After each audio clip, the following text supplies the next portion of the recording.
Hi! Welcome to Scripts and Giggles with Shoshanna And Marnie. So, It snowed last night. it did. Is it bad that I was in the house for most of the day, apart from going to church, and it wasn't until like 8-9 o'clock I got a phone call from my dad going, yeah, because it's snowing outside. And I'm like, what? So all my windows were closed. Not my windows were closed, of course, but also my curtains were. So I didn't know that there was actually a thick blanket of snow outside my house.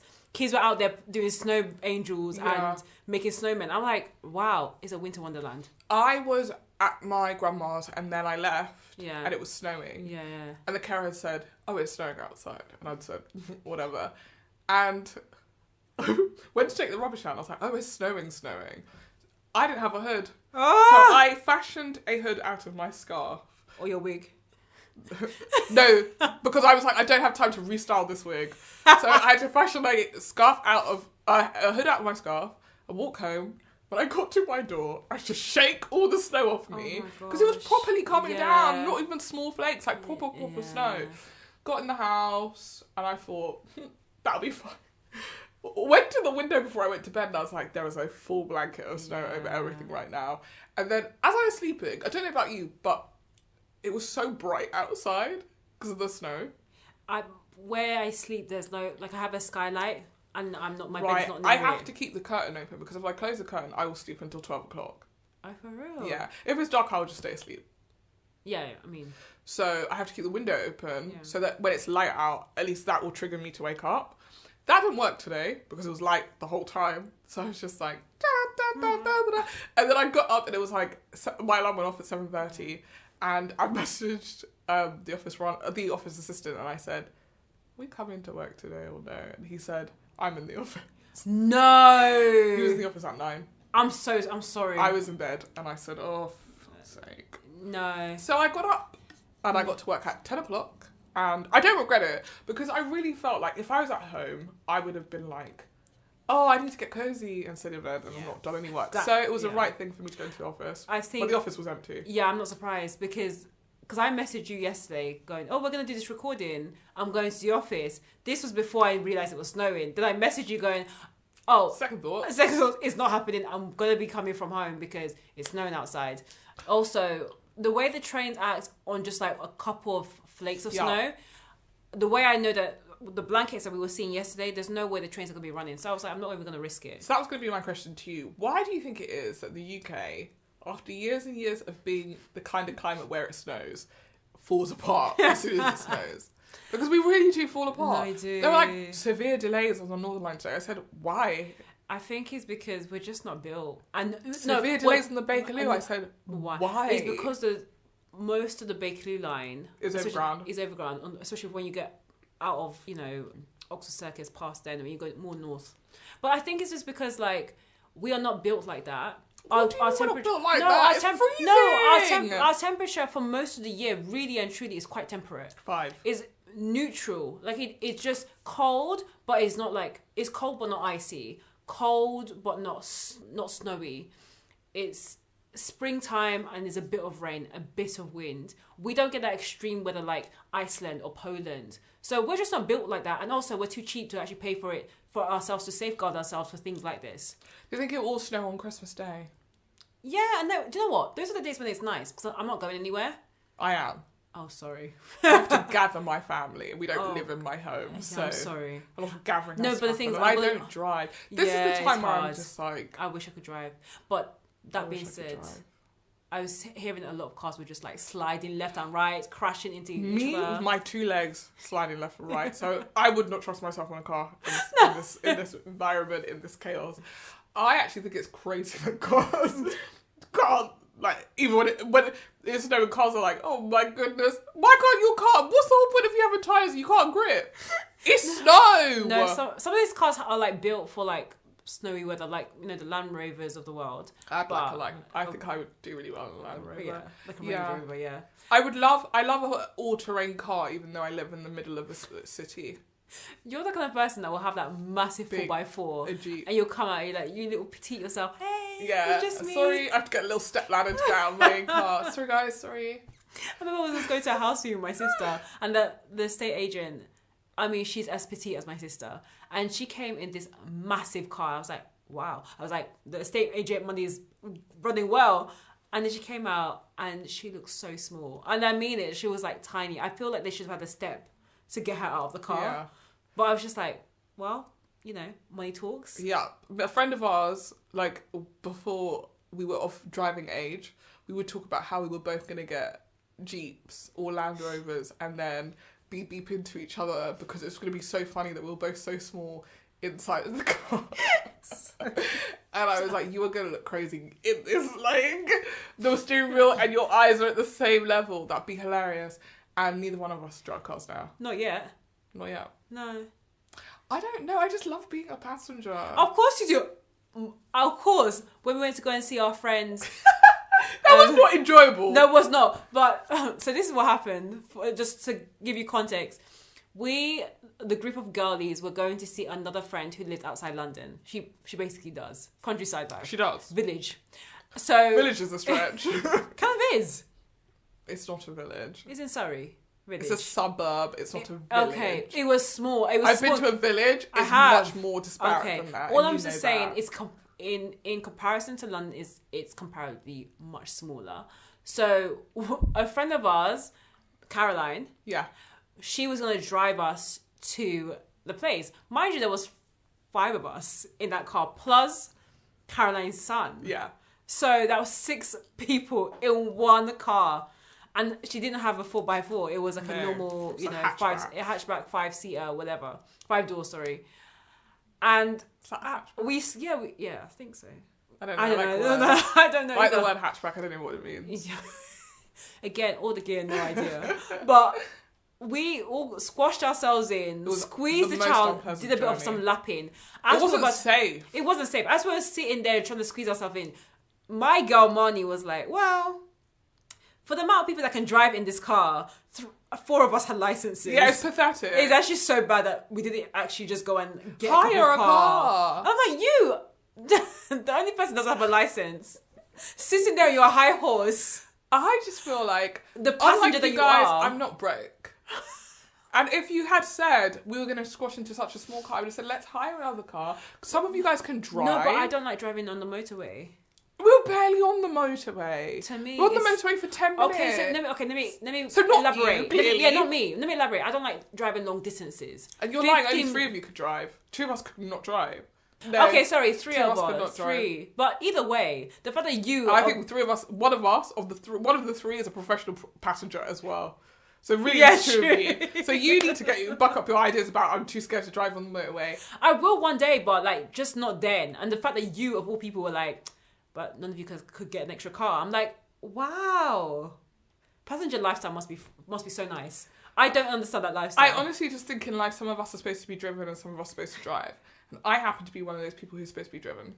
And I've unfortunately end up just by default becoming the driver. There's something and it's about annoying. Me opening a door and then being like, are you ready to go? And I'm like, yes. Oh my God. And I roll up that divider between the driver and the passenger. That's the kind of passenger you are. Yeah. I'm done. Luxury car, luxury lifestyle. I'm so done. This girl's like out here for soft life. You need to work hard to get soft life, okay? I remind so many people that because they're like, I want my soft life. I don't believe that for me. Maybe for you, but I honestly think I have such a winning personality. So do I. That I think I could persuade someone to part with their hard-earned money so that I can live the soft life that I deserve. And if you don't believe that in your life, what is the point of living? What is the point of living if you don't believe that you deserve a soft life for free? For free? There's no... I told you my winning personality. It is your winning personality, but I just think, for me, I find it hard. I feel like I've always had to be the driver. That's because you're all my life, I've been working so hard. Same! And I'm not trying to do that. I don't want to work. No one does. No one does. What I just think is that some of us especially deserve soft life because we're tired. Go and get a pillow and take a snap. I would love to take... And that's what exactly. But I can't because I have to get up in the morning and work. And that's why I need someone else to work for me so I could do sleeping. I'm so good at that. This is like you talking about being like cute at work. There's some people that can be just get away with just being cute at work, be a bit sassy. And some of us who like working by the book. Exactly. And if you don't, listen, some of us do their work and some of us don't finish the stories they were supposed to write in English. And that's why I deserve sassy life, easy life, soft life. And that's why you, a hustler. And one of us will be richer than the other for sure. And that'll be you. You will be net worth more than I will have. But you know what? That being said, Beyonce did say a diva is a female version of a hustler. Exactly. Exactly. So you'll be a diva and I'll be a kept woman. That's what I'll be doing. I'll be doing, as we see in our review later, I'll be doing, my husband gets up to whatever he gets up to, and you just have to find ways to cope. That'll be me. And I'll be Aubrey Plaza's character. Yeah, smooching my husband. Oh, apparently. No. I have so many questions about that because I love how ambiguous it was. Yeah, but we'll get to that. I'm excited. Before we get to the review, though, we've got to get to pop culture news. Yeah. There's no guitars in it. How is Marnie getting an air guitar out? Usually I cut that part. I'm keeping and I'm like, in. obviously it doesn't sound like that. Obviously it doesn't sound anything like that. But let's hear the what culture news. So, turns out that Love is Blind is a gift that keeps on giving. Oh yeah. There has been, well, I found out from a TikTok, as we seem to do on this podcast, that Brennon has a criminal record. Specifically for domestic violence. He beat up his girlfriend at the time, beat her until she was unconscious, and then continued to beat her while she was unconscious. Jesus. He is 6'4", I think they said in it, and she was like 5'2". Yeah.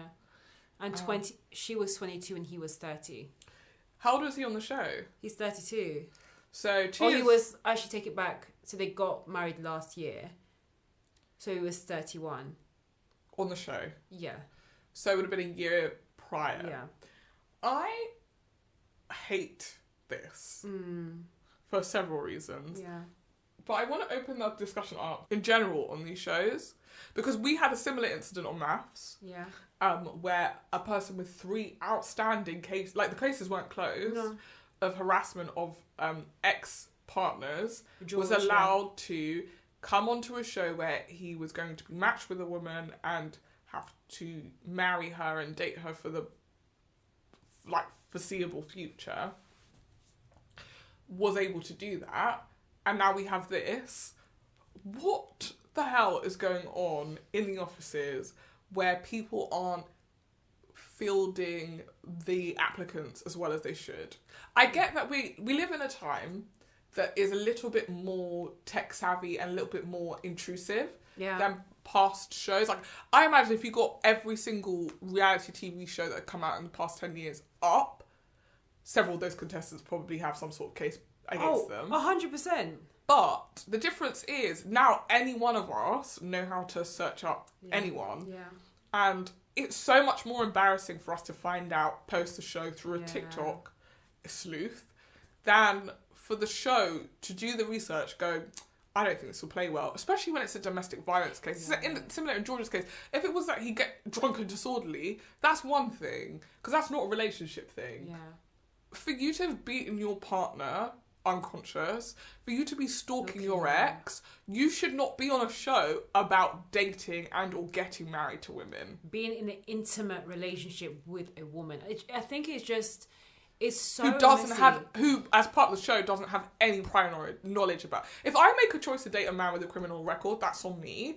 But where the production staff have put you in a position to be in a relationship or fall for somebody who they cannot guarantee you are safe with, that's crazy. No. And I think a lot of that is to do with the fact that when they're vetting, there's a lot of filters that a lot of production companies use when they're looking at who could be a contestant on this show. And I'll be honest, when you think about the actual factors and the stakes in terms of falling in love and getting married, those are at the bottom of the list. The main things are entertainment value. Who is the person that's going to bring the drama? Who's the person that's going to be super transparent? Who's the person that has trauma that will need to overcome it to be able to like find the love of their life and make a great story. So a lot of it is about building the story from a production perspective and actually thinking about the real life person. And so that's why you're finding these characters who some of them are not even applying for the show. They're being reached out to on Instagram because they have a following. That's another factor. Or they look good, another factor. And that's why they've been called on the show versus them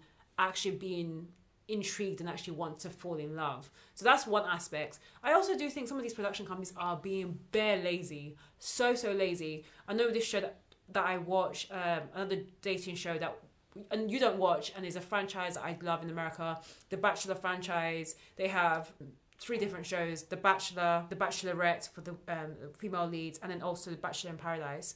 And I kid you not, over the last probably couple of years, when they release their cast of potential suitors, they're not doing any vetting. They just put them online and literally wait for the scandals to arrive. They literally wait for people on social media, on Twitter, on, you know, in their past life to dig up and find dirt on the people, and then they'll use that dirt to kick the person off the show before they even start filming. So now they're just using the public to do their work when they should be doing their own due diligence themselves. And that's why it's become quite sad that a lot of the priorities have changed in terms of making a TV show that's entertainment and drama, and they're missing what we love in these shows, or I love a lot, is the romance and the love and the relationships and the marriages and then hopefully the kids. All that is just completely left to one side, and I think that's why you're seeing this kind of corrupt and almost lazy type of vetting, and that's leading to consequent, like, these big stories being found out about, like, domestic violence or stalking, or in the case of the Bachelorette, the most recent series, the guy who won did blackface, and they've had previous winners, quote unquote, who have, like, said racially insensitive things or like discriminatory stuff on social media, and it's all been dug up. It's just like, casting people, do better. That's all I can say. Do better. Yeah, there's something about the characters. I was saying this to Shoshanna off air. There's something about the people that want to go onto a reality TV show that you should already be wary of. And that's why I think they sometimes cast people by them going out and finding people on Instagram. But I think even that has its drawbacks, because just because I've got a large following doesn't mean I'm a good person. Yeah. I feel like, particularly in George's case, it was the fact that he created a narrative on the show that he's been so burnt in the past, his partner cheated on him, and that's why he had all these trust issues, that it almost felt worse because he was trying to convince us that he was a victim. Yeah. And that in itself is a form of gaslighting that is equally dangerous, because you're like, well, I have to protect him, but it turns out April needed protecting from him. Yeah. And then she went to go into therapy right after the show ended. Yeah, which you would only at the very least offer, because you potentially put someone in an abusive relationship for views. Yeah. And then, you know, on the other hand, you're like, I can imagine people being like, well, she also signed up for a show, so you get what you get. It's like, I don't think she signed up to be in an abusive relationship. No. That's a separate show. Yeah. That I don't think anyone signs up for. But I think in Brennon and Alexa's case, like, it's so scary because theirs is the only love story from the show. Yeah. And to think that, like, potentially Alexa is finding out as we are finding out about this, and having to be like, who is this man that I'm lying in the bed next to? Oh, I just want to see Alexa's dad. Alexa's dad just come and rain fire on him. Yeah, or potentially he's said to her, oh, by the way, ex, and she's married him anyway. Yeah. But what my immediate thought, and this is, I guess, a dark thought in terms of, like, talking about what these shows mean and the way that we are consuming them as if they are drama and not real, I was like, oh, I wonder how Alexa's going to play this. Yeah. Because now all of her posts are going to be, how are you still married to this abuser? How can you stand by this abuser? You realise your husband's an abuser. If she doesn't want to lose whatever clout she has gathered from the show, she has to play this very carefully. Yeah. But also, this is a person that she's in love with. Yeah. So do you make a decision based on, well, if I want to protect my brand, I have to divorce him. But if I love him, I have to stay with him. And equally, this is a conversation. This was a conversation we were having last week about Chris Brown, right? Yeah. If the person's done something has atoned for their crimes, can we hold it against them for the rest of their life? And I wonder if there's something about the fact that, you know, we've had to find this out outside of the show and not on the show that makes us feel like he clearly hasn't atoned and he must be punished. I mean, he could have well have and truly told Alexis in the pods, this is my past life, this is the mistakes I've made. But really and truly, had he admitted it, he wouldn't be on the show. Exactly. Or someone in production knew, and when he was talking about it, they cut it out the show, and we never saw it. Oh. I will say also, we did say that they're the only couple, but Matt and Kalina also together. Please. And that one appears like an abusive relationship. That did, and we could be completely wrong. And we'll wait and see how that turns out. But I was going to say about Brennon and Alexa, such a short amount of time has passed since it happened. Yeah. That how could you possibly have done the work before you jumped into your next relationship? Yeah. And obviously, everyone will say there's two sides to every story, blah, blah, blah. I don't think there's ever a reason for a man to put hands on a woman. It's very rare, but I'm sure but it does happen that a woman puts hands on a man and he must defend himself. Yeah. But we don't know either way. And I would just say blanket statement: men don't hit women. That's how we conduct ourselves in society. Men don't hit women. That's how we've always been taught. So that is something, if he is capable of, that he needs to work through before he goes on a show about dating. And I worry about Alexa's safety, first and foremost, like, you know, the businesses of it aside, and how is she going to keep her clout, whatever. Is this woman safe now? Because, you could say he was like, that was a moment of madness, we were in a really bad relationship, me and Alexa were in a good place, I'd never do that to her. But equally, we don't know. No. And that's what makes me so nervous about these shows now. I don't know if this happened last year, but it's definitely happened this year, both on Maths and on Love is Blind, both of which we've reviewed. Yeah.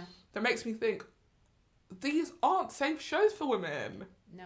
They're just not safe shows for women. And cast as many men as you like. Why don't you have the men date each other then? Because you're still gonna have problematic men. Toxic men. Yeah. Just literally do a season of toxic men and let them fight it out. Stop putting women in positions. F-Boy Island? That was F-Boy Island. Yeah, but there's a woman on that. Just stop putting women in positions where, I don't think, even if you sign up to do a reality show, that means there is not a duty of care to you. Oh, 100%. Stuff like this is why Jeremy and Kyle got cancelled. Stuff like this is why Love Island almost got cancelled. Because there is not a duty of care. Yeah. And all of us, our government had to step in and say, something is not making sense here. About a TV show. You are deliberately picking people who are vulnerable and putting them in even more vulnerable positions and then trying to wash your hands of whatever comes afterwards. Yeah. If, God forbid, Brennon were to ever do anything to Alexa, I think Alexa would be well in her rights to hold the production company liable. Because I would never have met this person without you putting us in contact with each other. So, and that is not a position I think you as a production company ever want to be in. Yeah. I work at a production company and we make fiction shows, I think, for this very reason. I don't ever want someone to be like, because of you, X. It's one of those hard things. It's like, from a production perspective and actually just taking it back, if hate to give the kind of like pessimistic but also this kind of realist view that the way that we watch TV is we want to be constantly shocked. Like, remember the days when a sex scene was like under a cover and like 2 seconds, or they kiss, they lie under the duvet, and then the next scene is they wake up and you have the assumption that they've had sex. Now we're seeing full-on sex scenes. Now there's like things like Lady Chastity's Lover, which is a film on Netflix, which is soft core. Yeah, but that book is soft core porn. Yeah, okay. So I don't blame them. It's been adapted before. Yeah, but probably not to that extreme. I mean, it was for the BBC. So. Yeah, again, but also like the way that we view TV and content in general is just more extreme. Game of Thrones, for goodness sake, like we saw incest. Nope. I mean, yes, we did, but they weren't actually siblings. I know, You said that we saw incest, like, they hired 2 actors who were brother and sister and made them have sex. No, they didn't. No, what I'm just trying to say, the theme of incest was there. explored. The sex scenes were so much more graphic. That's the word. We are now in a world where we're just so desensitized to graphic visuals and to the extremes. And that is the world we live in. And so in our reality TV shows, even though it's about real life, we want to see extreme drama. That's how shows like Love and Hip Hop became as big as it did. That's when true. we were seeing people beating each other up and we're like, That's yes, true. go for it, drag her. And then now everyone's like, but be kind though. I'm sorry, you, as consumers, we have to speak up. If we don't want to be hearing these horror stories at the end, we have to be like, well, these are not the shows that I should be investing my time and energy in. And on the flip side, if you're going on these shows, I hate to say it, but you also have to have your own duty of care, because the external factors, the producers, they ain't going to be doing that for you. If you're going to go on there, you need to have your wits end about you. You need to know exactly why you're going on. Have your wits about you. So your wits end is when you're like, oh, I've had it up to here. I think you should have that too. You should have your wits and your wits end, and know when to push back, because a lot of people become really manipulated on these shows, and a lot of it is dangles kind of bribes on carrots, like, oh, you're going to be rich, you're going to be famous, you're going to have a massive following on Instagram or on social media. And a lot of people don't. They don't. And so if you go on these shows, expect that these are now case studies, but these are actual real things that are happening on these type of shows. You're not going to come out unscathed. So I always feel like I always fall on the side of the contestants and you always fall on the side of the viewers in this conversation, in which case you say, sorry, good luck. And I say, we've got to do more. But I do think, and this is sort of not my final point, because I actually do think we need an ongoing conversation about this collectively as a society and as people, as producers, about what we're providing and how much we're willing to do to provide it. But on the most recent season of Drag Race, it's called Canada versus the World. They have a bunch of queens from Canada, queens from all over the world who've already competed in Drag Race before. why Canada? I thought it'd be like US. Because they do it everywhere. So there was a UK versus World, so now Canada versus World. And one of the queens from Canada, who actually won her season, recently bowed out of the competition. And this is not the first time a queen has just said, I can't do this. But I feel like we're seeing it more and more recently, because people feel more empowered to be, I'm going to put my mental health and my sanity first. And I think a lot of people from earlier seasons would say, the show put me through the ringer and I never felt like I could leave. Yeah. So I was like locked in and it made me crazy. And that was my lasting legacy. And I think a lot of people are understanding how permanent these things feel. Yeah. And there was actually a queen on there who in her season was the villain of her season and came back specifically for All Stars to show people that, like, I'm a lot more than that person, and says, like, my experience of Drag Race that first time round was awful. I was the best queen where I was from. Yeah. Came on the show and I was 1 of 10. Yeah. And nothing I did was exceptional. Yeah. And it fucked with me because I was like, how can you tell me I'm not exceptional? Everyone I know tells me I'm exceptional. Yeah. And, like, that feels like good for her, she's getting her comeuppance. And as a viewer watching it, I was like, she's a monster, get her off the show. She's going for our star of the season, and the person that she was beefing with ended up winning the season. But, like, watching it back now and, like, seeing her run since then, I just think, like, yeah, you're on a TV show and they don't give a heck about what you're going through, because to hear her talk about it, it's actually seems quite traumatic. Like, I don't know what I would do if I went somewhere where I thought I was going to be, you know, lauded and praised as a star, and then just be hearing negative critique after negative critique. It's really hard. Nobody thinks about how hard it would be to stand up in front of someone and every week hear negative comments about yourself. And we used to love things like America's Next Top Model. Exactly. Loved it. And then somehow expect that person to come back next week and be like, I'm ready to fight. 3 weeks in a row, someone telling you you're not special and you're not very pretty. Ask me if you can get up the next day and take 10 pictures with a spider on your face, covered in vomit. Like, they put you in such extreme situations, and I think Love is Blind is the same, I think Mass is the same. They put you, like, the show works because it's an extreme situation and it pushes people. But I also feel like, for me, if I was a producer, I would want to get incredibly level-headed people because getting the most vulnerable people is easy TV. Yeah.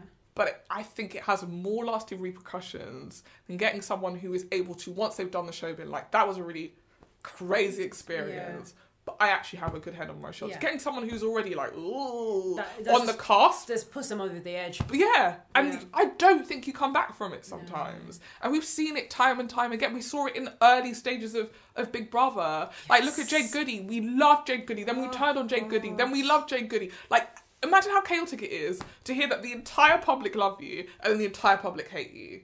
It's a lot. And then live the rest of your life like she had a husband, a partner, she had children. Yeah.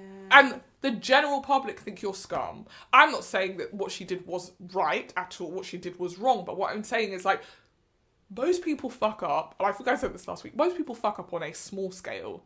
Yeah. Like, if I go to a party and I say something out of turn, 16 people hear that. 60 people think I'm a shit.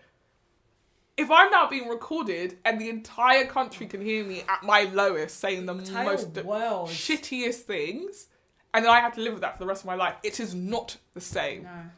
No. And that's when we get into those conversations about how does someone come back from it. I think if you know Brennon in real life, right, and he's like, I would never, I was at my rock bottom. I should never have done that. I've apologised to her. I've gone to therapy. That man deserves to one day find love, get married, enjoy his life. Because he's done the work. When that happens and you've gone on TV acting like you're the big I am, you're a good guy. Oh my goodness. Suddenly everyone feels betrayed and they want your head. Yeah. Oh yeah. I'm surprised that Cole and the other people have not come up and spoken up about it, because remember when in the reunion where Cole was basically calling Zainab crazy and Brennan jumped in, don't call her crazy. I don't like that name being called, anyone being called crazy. The way you disrespected Zainab, the way you disrespected women. And I'm like, oh, even now I'm deep in it, how manipulative that was. Yeah. And again, it's just about like, why did you come on this show? Was it to repair an image that no one knew? No one knew who you were. Or is it the fact, like you were saying before off air, like the whole like ego aspect of it? Like you want your names to be in lights. I think why? Yeah, the most prolific abusers are people who genuinely think that they are God's gift and the people that they've abused are nothing and therefore they can get away with what they did. I had a thought as you just said that about not quite love bombing. Yeah. And there are so many things that like are borderline abusive or borderline fine depending on a pattern of behaviour, right? And watching him on the show, you're like, he loves Alexa and he's decided on Alexa. Now with the hindsight of this domestic violence charge, I'm like, was he love bombing her? Yeah. Is that what he did to his ex? Yeah. Lulling you into a false sense of security, and now you're stuck. And then if he lashes out at you, you're just sort of like, oh, that's not like him. He would never, like, I must have really pushed him because actually he's been nothing but lovely to me up until this point. Even talking about Brennan specifically, the way that he was so amenable to everything that Alexis asked, the dad wanted, the prenup, living in her life. Is this guy completely 419? And that's what I think is so especially interesting about this season, more so than the previous seasons, is that like we are constantly shifting. The narrative is constantly shifting. Yeah. We watched that whole season thinking Cole was a piece of shit. Then we saw that scene with the cuties and we're like, oh, was it her the whole time? That, you know how my feelings are. I still think Cole's a piece of shit. Same. But I now feel like, not because he wants to be a bad guy, just because he's immature. Yeah. And that doesn't make him a good guy. It just makes him not malicious. He doesn't have malicious intent. Here with the Brennan stuff, it's like, oh, Brennan's loving a woman the way a woman should be loved. Now you're like, is Brennan love bombing this woman in a setup to put her in a situation where she can't get out? Oh, God. And that, to me, is so unsettling, and such an unsettling indictment of dating in 2022, where you cannot be sure that you're in a good thing or a bad thing because the narrative is constantly shifting. Yeah. Is this man being good to me because he likes me, or is he being good to me because he's heard I got a good job and I got some money? Oh God, it actually just works the trust. or the lack of trust. Literally. And there's issues that you have around it. It's just crazy. Now you have to be asking people when you meet them, what's your full name so I can look you up on... Yes, fam! Just please pray before you go on your dates. Pray hard. Do some fasting and praying. Honestly, I genuinely don't know. Like, I've been a person who's been on dates with men I've met on the internet and I did not do DBS check. Yeah. The thing that teachers have to do. I've not done DBS checks on them. I haven't even Googled them. I've just been like, God is guardian. Anyway, now I'd be like, are you crazy? God is guardian. I need last name. God has taught you intelligence. Google him. Yeah, exactly. Oh, I even do try and do photo check. Photo search that guy. I'm very lucky. I've never been catfished. Neither have I. But I have been hype-fished. What's hype-fish? Oh, yeah. But... where someone takes photos where you don't know they're going to be short and then you meet them and they're short. Oh, I've been hype-fished. Really? No, I haven't been hype-fished. I've just been more like... skinny fish.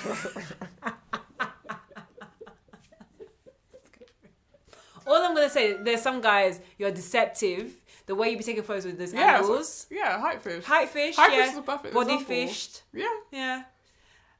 Basically, this is for dating scribbles. We'll go through it's for dating scribbles, but it's also for this. Yeah. Be telling the truth. Be vigilant. Be vigilant. Also be vigilant. Look left and you look right 100%. before you step out on the road. And honestly, pray on it. Pray hard.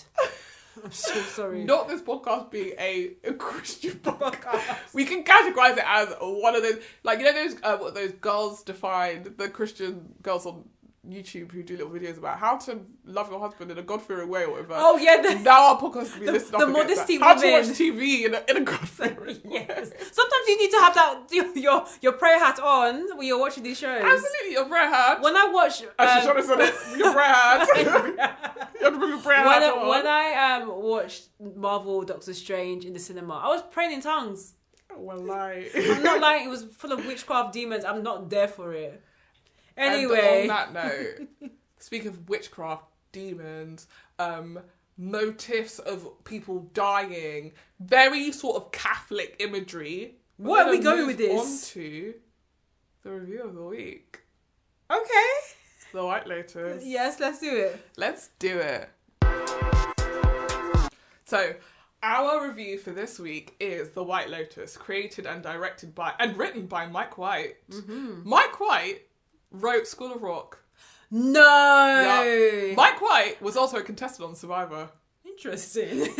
In the very first scene of the very first episode, when Daphne, played by Megan Fahy, who's also on the Bold type, is talking to the two women about, you're going to love it here. They're two contestants from his season of Survivor. No! It's so interesting. And Daphne goes paddling out to sea, and what does she find? A dead body. Oh yeah! And that kickstarts the season. Yeah. That is how the first season of White Lotus kickstarts. And so, the first season was so popular that HBO were like, do a second season. And I think we were all like, oh, how to do a second season of the show? And then we found out, oh, it's a chain of hotels. And Jennifer Coolidge, who was in the first season, is in the second. Yeah. And we're all like, oh, I wonder what Jennifer Coolidge is doing in the second season. And then it opens with the murder and you think, oh, I think they figured out what the franchise is exploring. And apparently every season someone will die. This season, they went, how about we quadruple the number of people that die? Oh, yeah. And by the end of the season, there are 4 dead bodies. Spoiler alert, if you've not watched it, we're about to spoil a lot of things. Oh, yes. So take your headphones out now. And watch the series. It's an amazing series. I'm surprised that I had not watched this series up to now. I still haven't watched series 1, but Marnie was like, we should review series 2, so... A reason why I said we should read... Well, I loved series 1. Natasha Rothwell is in it and she's brilliant. From Insecure fame. Jennifer Coolidge is in it and she's brilliant. The cast is incredible. Sydney Sweeney, who is in Euphoria, is in it. Yeah. And she's brilliant in it. And I watched it with my grandmother. And there's not lots of shows I get to watch with her because she doesn't like comedy. Yeah. And she doesn't like anything where there's loads of talking. And actually, The White Lotus is quite slow in terms of action. But I think I was able to explain to her what was happening because it was slow per episode. So it's like, oh, these people are having a conversation. Like, in the first season, there was a couple who are on a honeymoon and it's not going well. And that's quite a simple thing to communicate. Like, these people have just got married and actually they're realising they're very different people. So I was really looking forward to watching the second season with her, which I haven't done yet, but we'll watch over Christmas. Yeah. This season, I was excited because of the cast. Aubrey Plaza is my ride or die. If I'm Parks and Rec fame. Yeah. She is just really how I imagine myself in the office in Parks and Rec, and I've just followed her everywhere she goes, and seeing that she was on the White Lotus, I was like, this feels quite commercial a choice for her. But her character on the White Lotus is married to Will Sharp. Yes. Actually, do you know what? Before we talk about any cast, can we just give a small bit of a premise what the show is about? White Lotus is about a hotel. Anyway, let's go. Mind you, when I first watched it, episode 1, and I mean the opener with the dead body floating in the water, I was like, is this a murder mystery? Is this a drama? Is this a comedy? I didn't know where to pinpoint it. And even it's a lot. It's all of those things, isn't it? Because even as a murder mystery, you know a murder is coming, and every scene you're like trying to look for clues. Yeah. But the show is not trying to give you clues. No. Or it is, but it's not, if that makes sense. Like, the way that this murder came about, I would say the episode, like, in a similar way, in the first season, it's not till the finale when the person dies that you realise who it is going to be. Like, there's no, like, you feel like you might know who it is, but you're wrong. In this season, I feel like episode 6 set up something is fishy. Actually, episode 5 did. Something is fishy on this little excursion from the holiday. But it's not till you're in the episode that you're like, oh. this is where the antennas were raised. I think that for me that happened in the finale. And just taking it back, the premise of the show is, it's based in a hotel, and it follows the lives of a number of different guests in these hotels who you find out are almost weirdly connected in small different ways. Yeah, I feel like sometimes, like, there are people who have done much better video essays than we will do on this podcast. But, like, sometimes it feels like people are connected thematically. Yeah. Like, this season, I feel like there's a lot of couples. Yeah. In the last season, there were families and groups, but not necessarily couples. Yeah. This season felt like, I mean, with Harper and Daphne and Thea James's character, Will Sharp's character. I just saw Spiller, which I may be wrong. Ethan Spiller. And Cameron Sullivan. Yes. Ethan, Cameron, Daphne, Harper. They are, weirdly, a group, 2 couples who've gone on holiday together specifically. And Cameron and Ethan are friends, or have been distant friends.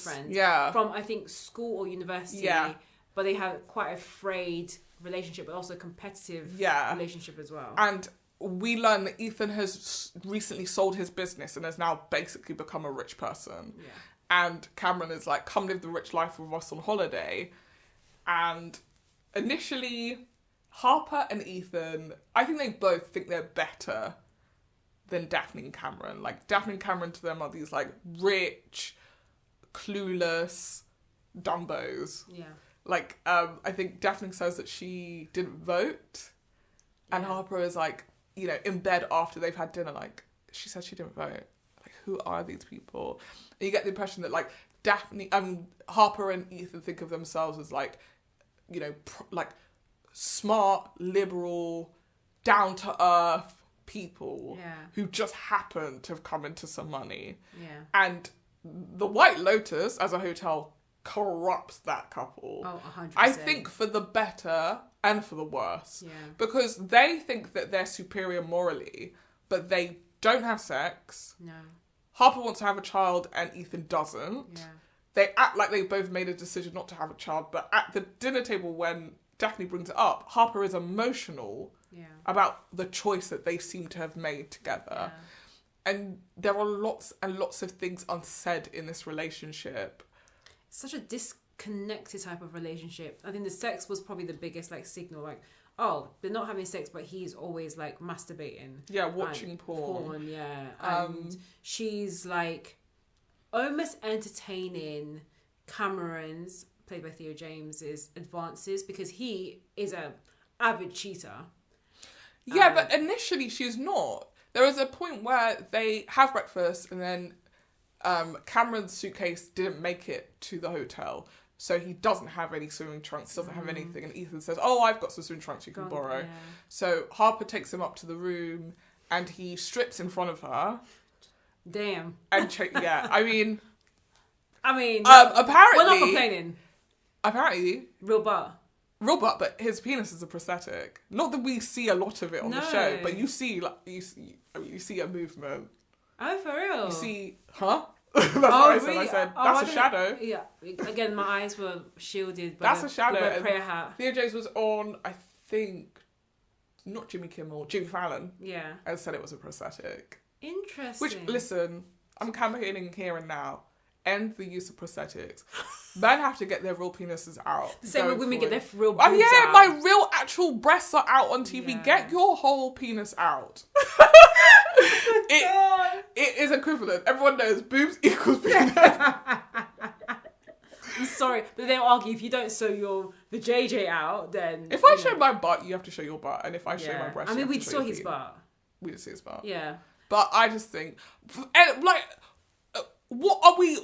Listen, what are we telling young, impressionable people watching the show if everyone's using massive prosthetic penises? Get your real tiny penis out for us to enjoy on TV. Or show us your real butt without the squats and the quenches. Quenches. So do your little quenches. Crunches. Like, show us the real butt. I remember the guy who did... I like how you mentioned that. He mixed squat and clench.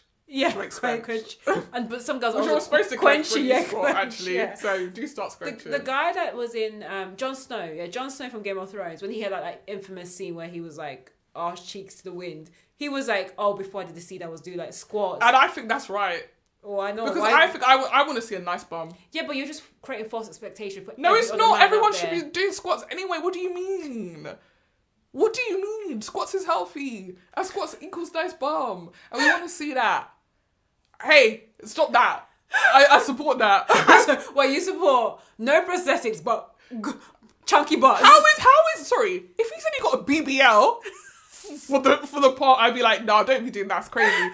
A squat is your natural bum that you've made juicy.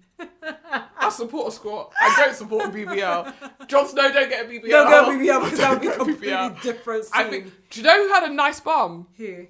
That's a Will Sharp. The hotel owner. Oh, the woman. Yes. When they had their moment, but I don't. She got out of the bed. Yeah. And is like looking for her underwear, and I said, "Damn." I said, "We've not seen this." No, do you know who had also? Do you know who also has a good butt? The girl who plays not Harper, the other girl. Daphne, yeah. But she wasn't like naked, but I saw her in the bowl type and I was like, that woman's got a big butt. Oh, okay. She's got a similar thing to the girl from Succession. Oh! That girl from Succession, we've had conversations about that. Run me the routine because it's not making sense. The most distracting butt I've ever seen on a TV show. Ever. When they would do a zoom out, I said, hold, pause. Pause the whole show right now. The curvature. Pause the whole show right now. Explain this. Because if no one is referencing, nobody's talking about it.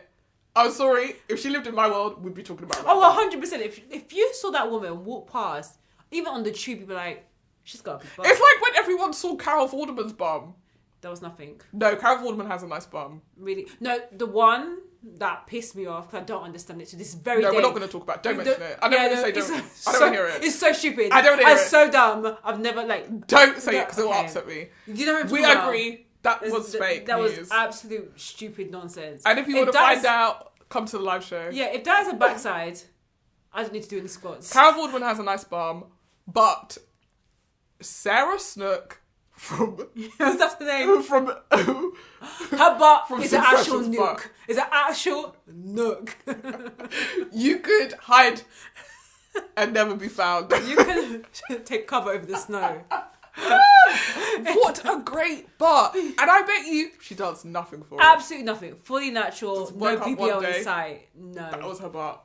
And she's like, I can't do anything about it. And you know that when she was younger, she used to be teased about it. And you know costume said, oh, your waist is a 26, but your hips... I know. 36. Oh, we don't have any trousers for that. Yeah. And she said, oh, here we go again. Boo, boo. Boo, you need to go to Fashion Nova and be wearing Fashion Nova trousers because you have a BBL body. Oh my God. Me and my friend were talking about this the other day. Some of these white girls, blessed. Some of these other girls, BBLs. Some of them, BBLs. Absolute fakes. It just goes, listen, you either have bum or you don't. Yeah. Don't force it. That's it. Don't force it. It's squats only. If you're doing the squats enough, it's happening. God said, this is not for you. Yeah. This is not in your plan. But don't worry, he's got something else in mind. Yeah, exactly, yeah. If you got it though, flaunt it. Flaunt. Those little high-waisted trousers they have her in Yeah. Succession, they know what they're doing. Yo, the costumer knows what they're doing. They be cutting those jackets so you can see it. Oh, she's never wearing a jacket, she's wearing a shirt. And just the trousers. Done. And she always looks great. She looks great. Always a wide short. Yeah. Always a wide short. Always a wide short. I said, you guys know what you're doing. There's a cameraman out there that's sick. You know, that's her husband. Yeah, it's her husband. He's zooming out. They're like, can you, actually, we need it tight on her face. He's like, no, actually, trust me. This is what you need. And he's not wrong. It is chef's kiss. Yeah. Going back to squats, clenches and quenches. So Cameron, Theo James's character, initially you could tell that he was a bit of a flirt, a bit of an F-boy. Yeah, he's trying it. He tried it. I think he's a person who prides himself on being likable. Yeah. In that way that rich white men think they're likable because they are in fact rich white women. They're so used to people being nice to them because they're rich and white. Yeah. I also got the impression, I don't know if you did, that he actually doesn't make as much money as he acts like he does. Like his wife says something at one point where it's just like, oh yes, work all the time because he keeps losing money. I can't remember that particular line, but I do get the impression that there is some jealousy around Ethan. Like Cameron's character being jealous of Ethan. He asked him to come into the office as well. And his success, And it feels like actually the holiday is like a big schmooze. Yeah. Like, it's a networking event. Yeah. If I can win you over, you'll come over and all of the money that you've earned, you'll funnel into my business, which I will love. Yeah. Of course you would love that. No, of course. And I get the impression that this type of behaviour has happened before. And I think they make mention to the fact that Cameron has always wanted what Ethan had, but not just wanted it, but also been able to conquer and get it, especially when it comes to like exes, ex-girlfriends who have like slept with women that he's liked crushes. Exactly. And so for Ethan, he's always been the underdog. He's always been like the Robin to Cameron's Batman type of vibe. And I think that's even how they positioned the actors and how they looked as well. Like we were saying off camera that Will Sharp had a lot of hair going. On his head. God. A little hair going on his head. He wasn't as like stylish as Cameron. Yeah. He did look like There's a bit of a nerd quality to that character. Yeah, exactly. And I think even in the wife that they chose for him, like Daphne feels very trophy wifey. Yeah. And Harper felt very cold. She was quite a cold. But they strike you as like a couple that gets profiled for the New York Times. Yeah. And it's like, she is a prominent human rights lawyer and he is a prominent tech man. Yeah. And they pride themselves on the fact that they're both independently intelligent and independently established. And together they become a power couple, but they don't rely on each other in comparison to Harper and Cameron. Yeah, they've become a power couple without the couple. Yeah. There is nothing warm about the way they interact with each other. They honestly feel like two buddies on a holiday. That's how I felt as well. And I think it got to the point, especially when Cameron started to flirt with Harper and she was, warming up to him, even though she did think he was a bit of a waste man, that you saw Ethan started to distrust or have a lack of trust for Harper in the same way that Harper had a distrust for Ethan when she found the condom in the sofa in their apartment. Yeah, so we should probably explain. Midway through the season, Harper and Daphne go on a sort of road trip to this place that Daphne wanted to visit. They leave the boys behind. The boys go on speedboats and then decide that they're going to party that evening. Cameron sees, so there are two resident hookers at the hotel and invites them up to party with them. They've got drugs. They take drugs. Ethan wasted, goes back to his room, and it seems like he's like, oh, I've had enough for the night. But then they come banging on his door, he opens the door, in comes Cameron and the hookers, and they start fooling around, and Ethan goes and sits in the bathroom because he is going to throw up. Yeah. He sees Cameron fucking one of the women, and then the next day, during the night, Harper has called him repeatedly because on their little girls trip, Harper and Daphne do edibles, and then Harper becomes paranoid based on what Daphne tells her about what her life is like and the way that Cameron goes off and does what Cameron does, and she does what she needs to do, that Ethan will be corrupted by Cameron and also fall into that lifestyle of cheating. Yeah. So she's calling him repeatedly in the night. He doesn't answer the phone. The next day they come back from the trip, and Harper finds a condom on the sofa. In the middle of the cushions. Like, just jammed in there. And this was a point where I was like, we're watching a TV show. Yeah.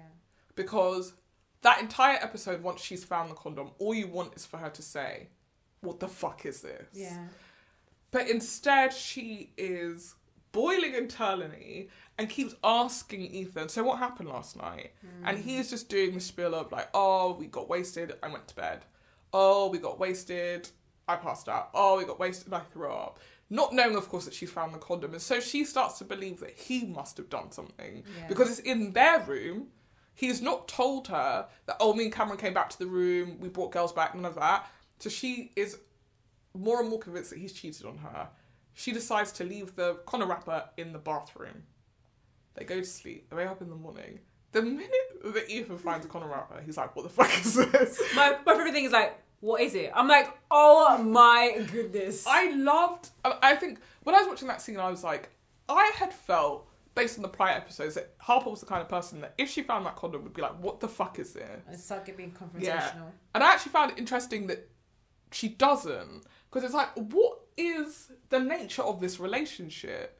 If it was truly the way they say, like, we never lie to each other, blah, blah, blah, and they were honest, they wouldn't still be together. Yeah. Because the issue in their relationship is they don't have sex. She thinks he's not attracted to her. He probably isn't attracted to her. They've been together for a long time. When she asks him, like, why are we still together? He's like, because I love you. Or like, because you're my wife. Not, you're honestly the hottest person to me. Yeah. I would die if anything ever happened to you. And so she's more and more convinced that he's cheated on her. And the next day they go on a wine tasting and she's like, I'm going to be messy boots.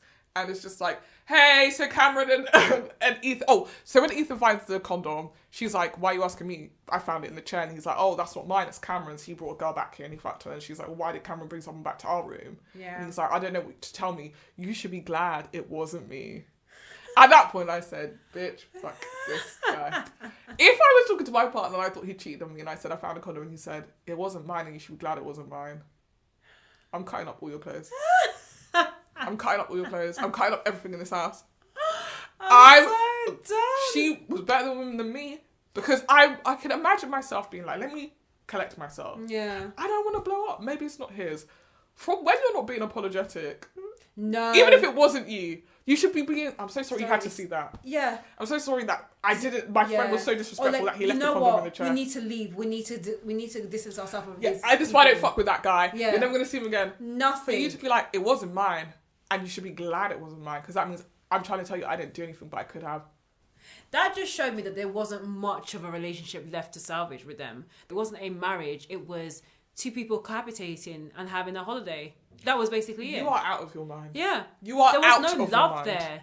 And, you know, then it's only towards the end of the series where she was like, I've noticed we're not having sex anymore. We're just living two separate lives, but under the same roof or under the same hotel room.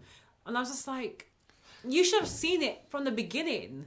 So after this convo, this very shit convo, where he's basically like, be apologetic to me.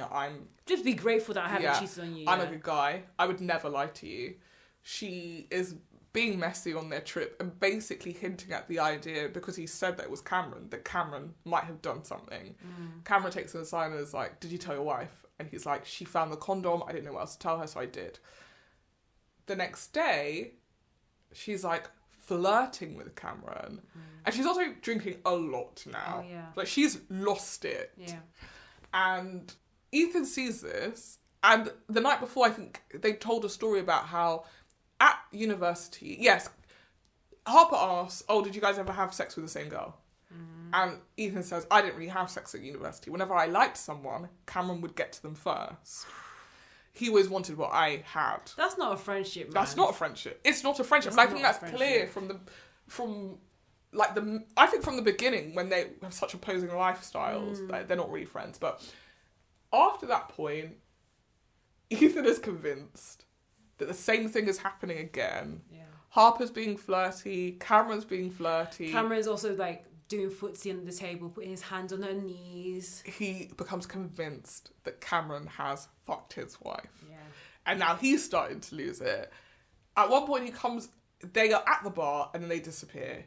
He goes up to look for them and their bedroom door is latched so he can't get in. Yeah. He gets things like, what the fuck's going on in here? And Also, she's like, she looks a bit like suspicious. nothing. Yeah, I mean, I genuinely think they played that so ambiguously. Yeah. And I quite like that because I wasn't sure. A part of me felt like she's calculating enough that she's deliberately putting the idea, in the same way you put me in a position where I don't know if you cheated on me or not, I'm going to put you in a position where you don't know if I cheated on you or not. Maybe, but I do think they did something. You think they did something? Yeah, I mean, what she was dressed, like how she was dressed, I know that we're at a beach, so she could be a little bit more on the scantily dressed side, but she looked just a bit distressed.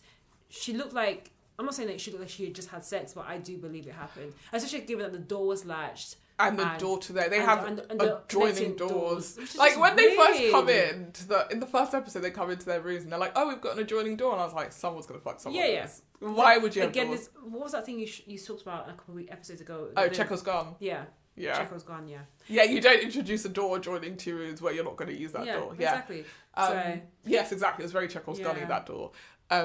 But I'd like to subscribe to the school of thought where she didn't do anything with Cameron, but knew that it would get to Ethan because Ethan had told the story about how Cameron always wants what he has. Yeah. Because I don't think she genuinely found him attractive, but there has been something between them the whole season, and I've read it as two people who have no business knowing each other and being on opposing sides of the spectrum, wanting the other person to be obsessed with them.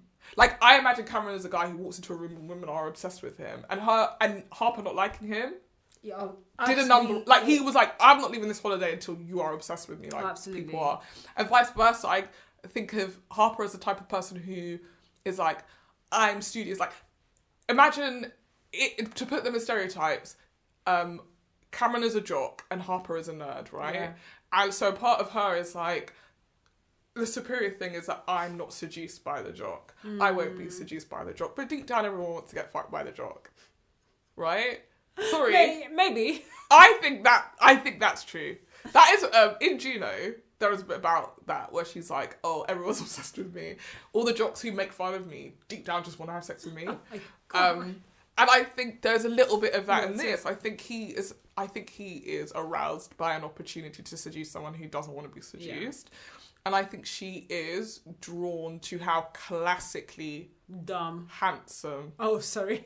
Classically dumb. But also how handsome, Yeah, you're classically attracted this man is. He oozes this like likability, and if you're smart, you're like, oh, I could see through him. But equally, sometimes you're seduced. Yeah, I think she was seduced, but I do also think, going back to the point we made before, is that she does see herself higher than him. Yeah. She does see this superiority over Cameron and Daphne's relationship, even the way she talks about Daphne. So I think for her, some of it is like you said, the whole nerd jock dynamic. But also I think it's the fact that Cameron, in comparison to Ethan, was giving her attention. Yes. And Ethan, throughout the whole of that trip, apart from, when he thought someone had sex with her. Exactly. Did not show much affection to Harper. Yes. So for this guy to be like, I'm going to put my hands on your knees on the table, I'm looking at you in a certain way. And this girl was, he looks like she was far gone in terms of alcohol, but I think she wanted it. The way he looks at people is like he wants to swallow them whole. Yeah, exactly. So I can imagine, like, at the right light,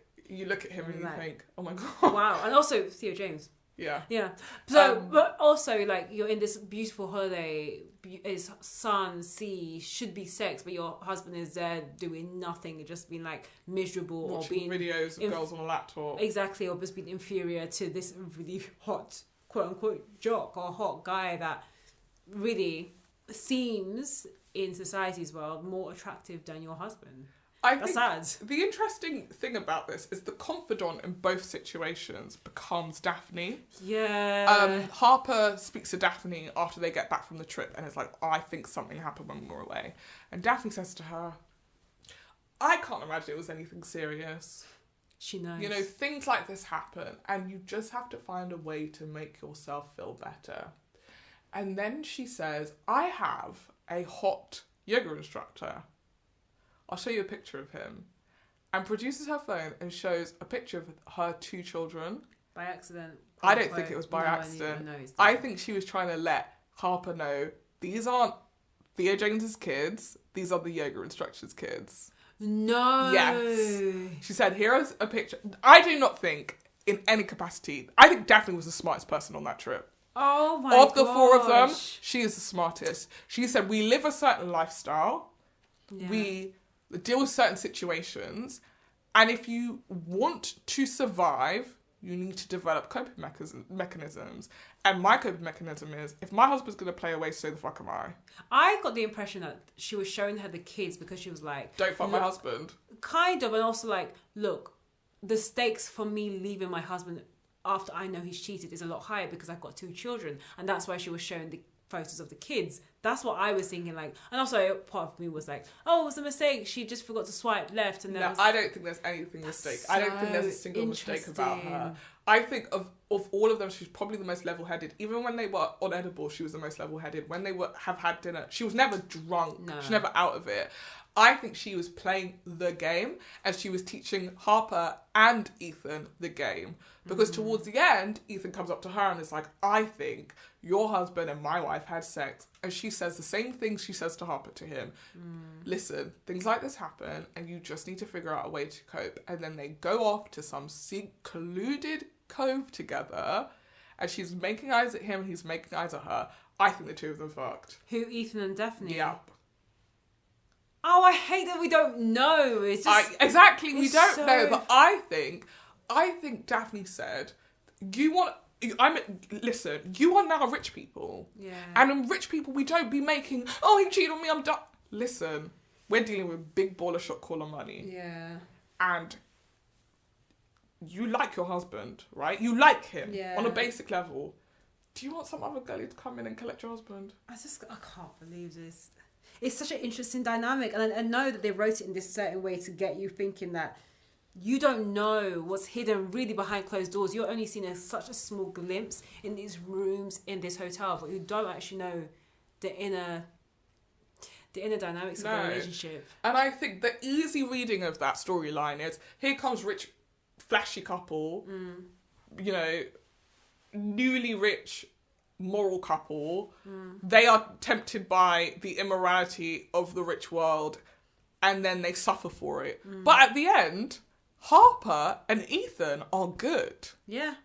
Because their experience on this holiday has brought them closer together. Yeah. And I think that the reading of Harper and Cameron, of Daphne and Cameron, is Daphne's stupid, Cameron makes a fool of her. And I actually think she plays him bigger than he plays her. Yeah. Because in that last episode, do you notice she's talking to the children and then she says, Cameron, the kids want to see you. And he's in the bathroom flossing his teeth. And then he takes a moment and then he goes out into the room. I think he also knows those aren't his kids. Oh my gosh. I think he also knows those are not his kids. I really hope that they answer it. I hope that they just... I'm just so intrigued. I think... I don't understand how they would have got away with it. If he had known that those were not his kids, I think he would have made such a bigger deal about it. I think Daphne is a 10 out of 10. Yeah. Body looks wise. She lets him do what he wants. Yeah. And they have fun together. And a man like Cameron, the way he's presented in the show, those are the tenets of his life. But I don't think he's fussed about, oh, are these my kids? Is this that? Is that the other? I think he is a big boy. a big boy. He's not a man. Yeah.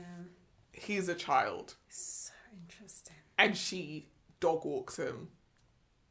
And it's so funny because that's not how it was presented in the show. Not at all, not at all, not at all. I'm sorry, I feel like I have to Google this. It's just such a... It feels like a conspiracy theory.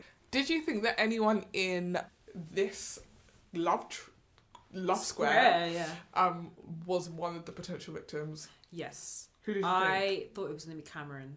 Same. That did cross my mind. Yeah, I mean, it was going to be too obvious because it was Daphne swimming and how she found the leg. Yeah, I would have thought if it was her husband, she would have screamed like that. Yeah, true. And also it was like, but that being said, if you saw any dead body floating in the water, I would be screaming.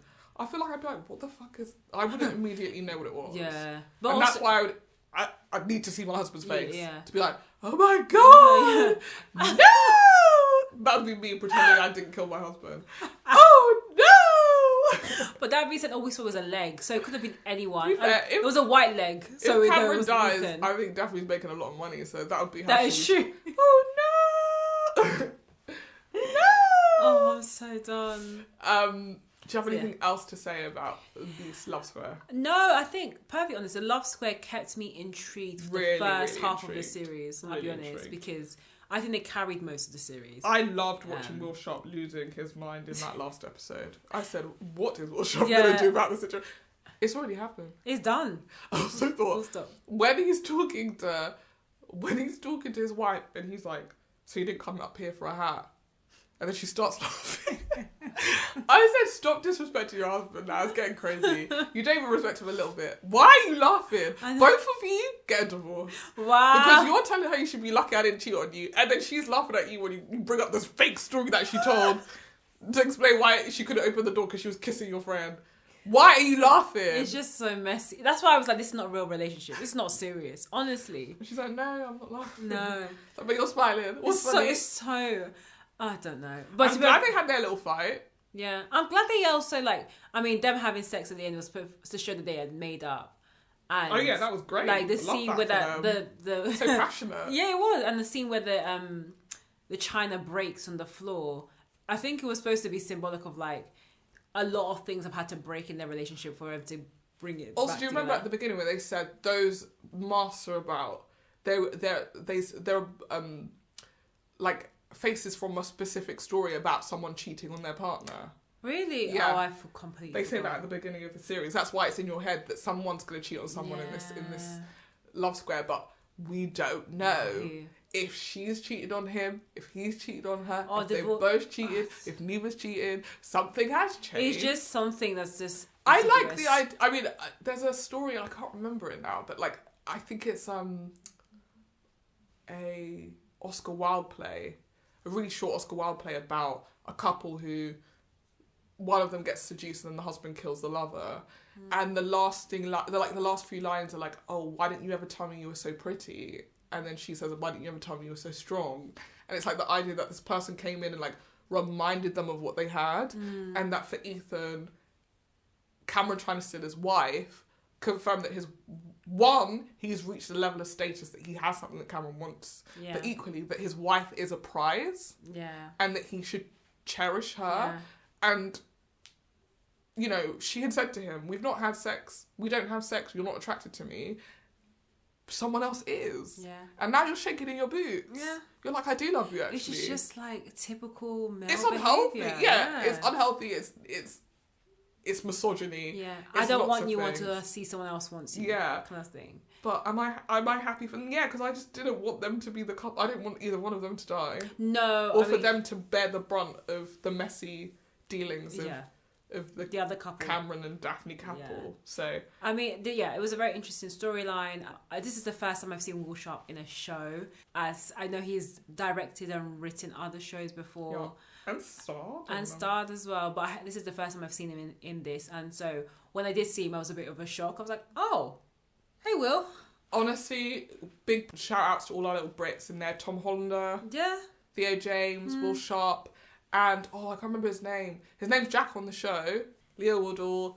Honestly, thank you for repping that we've got some, like, vaguely attractive people in this country. No, I also love the diversity of the accents. Like, it's nice to know that it's not everyone is just from like the posh side of London. Diversity of the accents. There was 2 Brits speaking in their real accents. Will Sharp and Theo James are playing Americans. So what do you mean diversity of accents?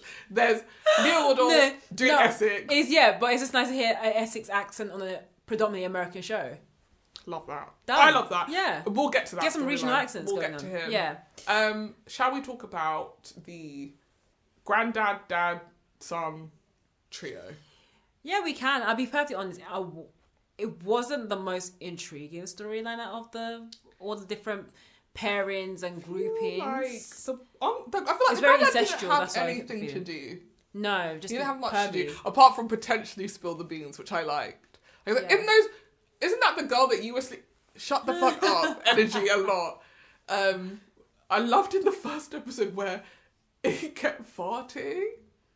Like, I don't usually like a fart joke, but like it was just so funny and weird that they're like, wow, I'm so glad we gathered here in in the country of our ancestors. Yeah. It's just like, oh. And nobody wants to say, Granddad, did you fart? But equally, you've just done a fart in the middle of this moment and we want to pretend it didn't happen. Like, it's just weird. That was really funny. Yeah. I think it needed a couple more beats. 100%. Like, the dad hooking up with the hookers in the first few episodes and then going, I'm not doing this anymore. Absolutely think it would made sense for his trajectory. I think it needed another stinger. Yeah. Because he then spends the rest of the series moping. And I get it, because it's like, now he has to watch his son have sex with the same woman that he's had sex with, which is very weird, and he can't say anything because then he will out himself and ruin his chances of moving back, getting back with his wife. But equally, how fucking weird. It's so disgusting. That's weird. So disgusting. And then Albie, the young boy, the son. The son is, I think the only way to describe it is he did women's studies at uni type of energy. Like, he thinks he's like third wave feminism. I'm a good guy because I've learned that women deserve to be respected. Cut to him having sex with a prostitute and then being like, I had no clue that you were a prostitute. Which implies that you didn't have, consent, a conversation about consent. No. Because if we did, she would have said it great. And also my rates are... Yeah. And you'd have been like, rates? But I got, with the prostitutes, we may talk about them, but I normally saw that they would just have sex with their conquests and then tell them the rate afterwards. No. This was a discussion beforehand. Yeah. I don't know. It doesn't have to be an elaborate it's not signing a contract, but it's like, hey, it's, £2,000 for the night. I mean, throughout the show, from what I remember, I just don't remember because the dad seeing paid them every single day. And they had also set it up before he arrived. Okay, so that's why they were at the hotel. Yeah. Which is such an interesting premise. But again, it's the wealth. The wealth of it. It is the wealth. Albie initially has eyes for Portia. Portia thinks he's incredibly boring because he's safe and wants to respect her and take things slow. Yeah. So she starts fooling around with Jack, who is your cheeky, chappy Essex lad, just living life to the largest. Really starts speaking to him, fooling around with him in front of Albie's eyes. Albie, heartbroken, is then grabbed by, I can't remember her name, but one of the prostitutes. Yeah. Actually, only one of them was a prostitute, the other one was just her friend. Oh, really? I thought they were both hookers. No, I think one of them was a prostitute, and the other one's like her friend who's come to stay with her and be like, well, if you want to make money while you're here, you should also probably be a prostitute. Anyway. Oh my gosh. And to make Portia jealous. And then Albie being Albie is like, you will be my wife now, because he thinks that what all women want is someone who is going to be a lifelong partner. Yeah. Not really respecting the fact that they're on holiday. And most people understand a holiday fling. Yeah. Is just a holiday fling. Yeah. I got the impression that he was a virgin. I didn't get the impression he was a virgin, but I got the impression that, his relationship with his dad is a serial cheat. They're on this trip. His mother and his sister are supposed to come, but they haven't because they hate the dad because he's just been found out to be cheating on the mum. And Albie's really giving him a hard time. Albie considers himself to be a super classy guy and he would never do any of the stuff that his dad would do. Cut to him having sex with the exact same prostitute that his dad had sex with. it's very much a story about humbling Albie and his perspective on life, because ultimately he is his father and his father is his father's father. Like, it's not just about the fact that they're men, it's about the fact that they're men of wealth. Yeah. And therefore can behave in ways that are not necessarily right. Yeah. Albie is fallen for the prostitute, and she's convinced him that she needs 50k because her pimp is mad at her and she owes him money. In the previous episode, Albie, the father and the grandfather, saw the pimp as he was trying to like escort and get the prostitute away. Sorry, they saw the pimp as the pimp was looking for the prostitute, not escort and get her away. What are you talking about? I was like, Marnie, I'm getting that tired. I was like, that sounded serious, and then you lost it. So, so Albie goes to his dad and he says, give me 50k right now. And his dad's like, what the hell for? And he says, I need to give it to the prostitute I'm in love with. And his dad's like, you're so fucking stupid. And Albie's like, you don't need the money, it's nothing to you. And the dad's like, I can't in good faith let you give money to a scam. Yeah. And Albie says, I will tell my mum that you've changed your ways. Put in a good word for you. If you give me 50k. And this really undoes all of the I'm a good Samaritan, I respect feminism, because you're willing to lie to your mother to get cash so you can feed your addiction, which is this woman's pussy. You haven't learned anything. This holiday has corrupted you beyond corruption. The dad gives in because he is a pathetic lowlife who cannot figure out how to apologise to his wife. Where are you getting 50k just rolling, just, you know... He was letting those girlies stay in a room. Oh my in God. the hotel. Yeah. So yeah, he's got cash. Albie gets the money, gives it to guys like, guess what? I've got the money, I'm going to save you. She and he have a steamy last night. She collects that cash and she bounces.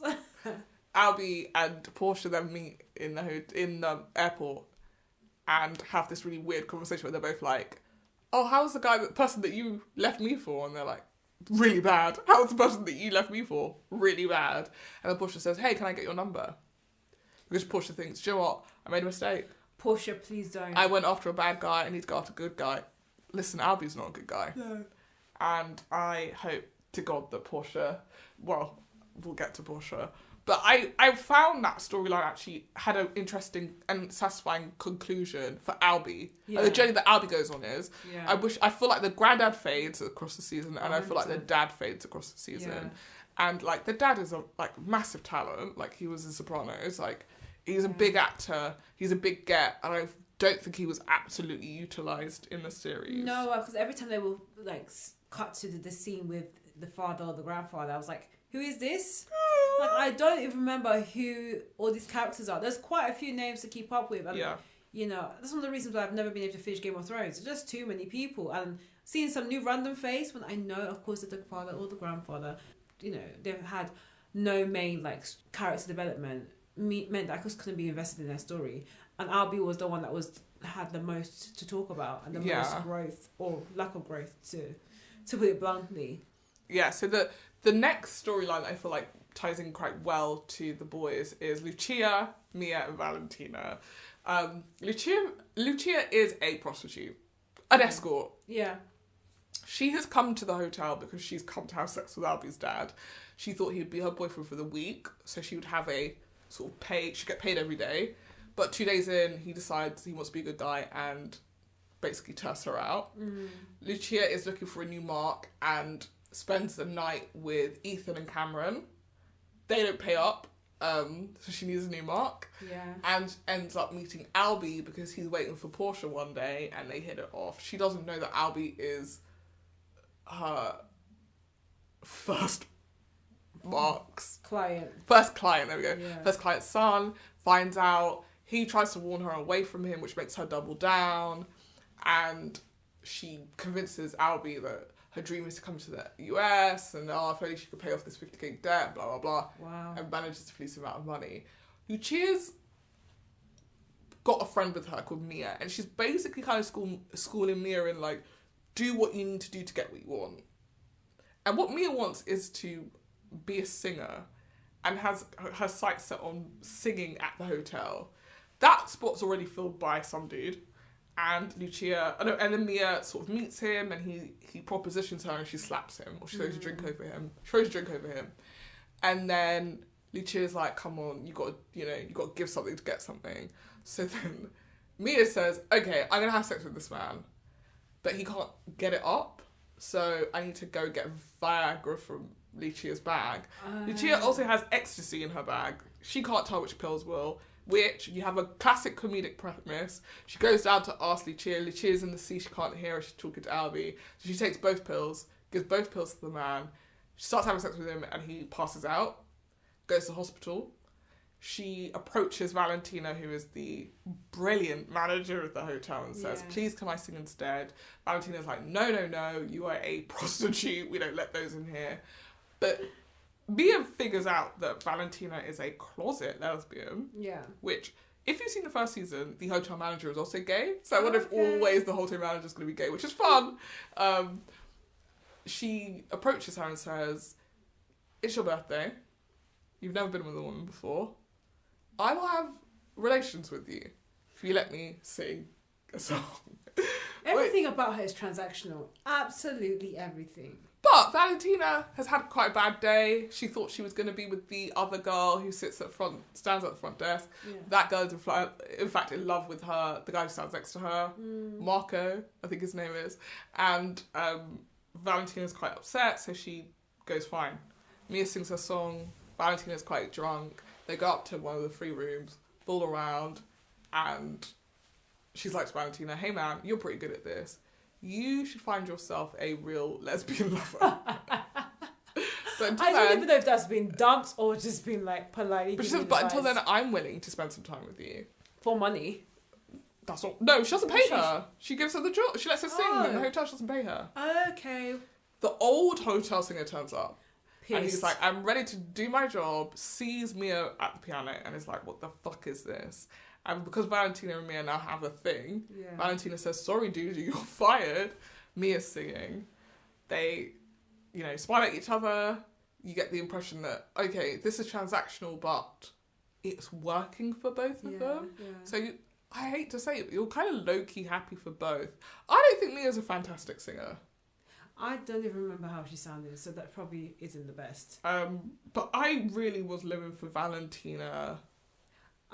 I felt that she was quite an interesting character. I loved her vulnerability as well. In the first episode, she says to the son and the grandfather and the dad, she says to the grandfather, "Oh, I can't believe you made it out here." And he's like, "Why wouldn't I have not made it out here?" She's like, "'Cause you're old."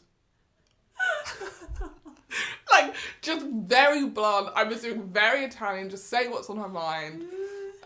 She's so jealous of Marco. She moves him to the beach hut. Turns out they're in love, so she got moving back. Yeah. She's very lonely actually as a person, and I think her being closeted is part of it. And Mia actually helps her. Yeah. And so who knows? By the end of the summer, Valentina's found herself a real lesbian partner, and everything's good. But I feel like the position that you leave them in, Valentina's kind of won, Mia's kind of won, and Lucia has definitely won. Oh yeah, 50k. Winnings. Yes. Literally. And so this brings us to the final storyline, which is Portia. Of the two groups that we've just mentioned, the dads and the escorts, did you think any of them was going to die? No. I thought Albie might die. Really? I thought Albie might die trying to save Lucia. I know he was dumb, but I didn't think he was dumb enough to die. I thought he was dumb enough to die. Like, I thought he was dumb enough to be like, "I'm going to give the money to him and teach him a lesson," and then get shot up. I wasn't that threatened by the pimp. Neither was I. Yeah. But you thought he was hot. Yeah, I mean, obviously, he was just a random dude at the end of the day, was actually a pimp. Yeah, I do think it was a friend of Mia's or Lucia's, and they were just kind of all in to kind of scam the boy, but also the boy is dumb. But I didn't think he was going to be The Boy Is Dumb, which is a sequel to The Boy Is Mine. A final story is Tanya and Portia's story. It's the meatiest. Oh, absolutely. So, bit of backstory for a person who's not seen season 1. Tanya goes to White Lotus. Hawaii, meets a man, Yes. Greg, Okay. falls madly in love with him, Ah. decides she's going to marry him, they're going to run off into sunset. That's how the show ends for Tanya. There is also another storyline, but I won't spoil it because you're going to watch the season. Cut to season 2. Tanya is on holiday with her assistant and what's supposed to be a romantic getaway with Greg. Greg is annoyed that she's brought Portia with her. Yeah. Because it's supposed to be a romantic getaway and you've brought your assistant. Which now makes sense. Because if the conspiracy theory to murder her was a plan the whole time, why did she bring Portia? Uh-huh. Yes. Because I thought he just didn't like Portia because she's not a very good assistant. No. Anyway, 2 days into the trip, Greg is like, I gotta go back to South Carolina. Something's going on. Work things. I'm gonna bounce. I'll be back. He never does come back. Nope. Leaves her behind. Before he goes, though, Tanya overhears him in the bathroom talking to someone on the phone, being like, she'll never suspect. I love you so much, blah, blah, blah. She thinks Greg is cheating on her and has gone back to South Carolina to be with whoever he's cheating on her with. She's having a miserable time. Yeah. Portia has met Albie. It's not quite the fireworks she thought it would be, but he seems nice. Her and Tanya go to the beach. I don't even know how they meet the rich. The guys. I don't remember either. They go. They're like part of their. Wasn't it in the restaurant or something like that? Yes, they go to dinner. There's a table of like middle-aged gays. They sit with them and they love Tanya. They think she's just perfect. She's glamorous. She's everything that, Palermo should be. They end up spending most of the holiday together and they invite her to their chateau in Sicily. When they get to Sicily, things get a bit weird. The gentleman who has invited them, who is played by Tom Hollander, he has a nephew. The nephew is making advances at Portia. His name is Jack. His name is Jack. So it feels like everyone's got someone. They throw a party and it feels like they've brought someone to the party for Tanya to flirt with and fall for. Somebody focused on, in that scene, there's a flashing red light in the corner of the room as if she's being filmed. So initially I thought maybe they were going to blackmail her with video of her cheating on her husband, which, if he wanted to get a divorce, would be great fodder for him to maybe get some money, even though they signed a prenup. So that's what I thought the game was. Tom Hollander's character mentions that he once met a handsome ranch boy while he was working as a cowboy one summer. I can't remember what he calls him, like Charles or whatever. And he was straight. Nothing ever happened. He went about his life. After the party, or before the party, they're staying in the chateau and Tanya is wandering around at night. She's heard a weird noise. She looks for what the weird noise is. And Tom Hollander's character is having sex with his nephew, Jack. Quote unquote. And at that point I said, what are we watching? Yeah. Because I already felt like that wasn't his nephew based on the way that Jack doesn't sound anything like him. And my experience has been Essex people sound like they're from Essex. So either Tom Hollander's character's putting on an accent or they're not related. Yeah.